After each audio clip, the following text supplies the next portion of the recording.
আমার দেখা শিব কিন্তু ওই রকম, কানে ধুতুরা ফুল, একটু ভুঁড়ি, সারা গায়ে শ্মশানের ছাই, গলায় সাপ, বাঙালি শিব ঘুরে বেড়ায়। তো এই শিব বিবাহের একটা অপূর্ব বর্ণনা আছে অন্নদামঙ্গল কাব্যে।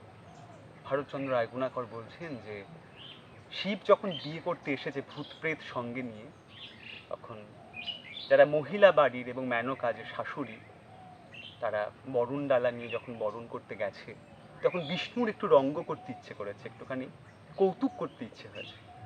ও গরুরকে আদেশ দিয়েছে ওইখানে যেতে। গরু যেমনি গিয়েছে, শিবের যে কটিবন্ধ, যেটা বাকছাল বাঁধা থাকে যেমন করে, ওটা কিন্তু অন্য কিছু না, ওটা কিন্তু সাপ। সাপ দিয়ে বাঁধা থাকে।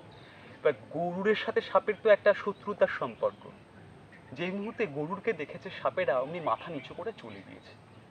এবার সঙ্গে সঙ্গে শিব উলঙ্গ হয়ে গেছে। যে মুহূর্তে শিবের উলঙ্গ হয়ে যাওয়া, সঙ্গে সঙ্গে মেনকা এত বড় একটা ঘোমটা মাথায় টেনে নিয়েছে।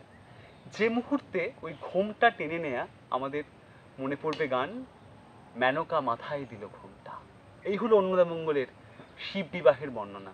আর এখন যখন এরকম একটা অশ্বত্থ গাছতলায় বসে যে কথাগুলো বলছি, ঠিক এই সময় আমাদের বাংলায় শুরু হতো আগমনী গান।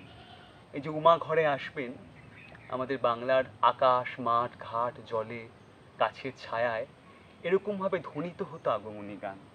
সেই গান রামপ্রসাদ সেনের গান, যে গিরি এবার আমার উমা এলে, আর উমা পাঠাবো না। মেনকা বলছে স্বামী হিমালয়কে, বলে বলবে লোকে মন্দ কারো কথা শুনবো না।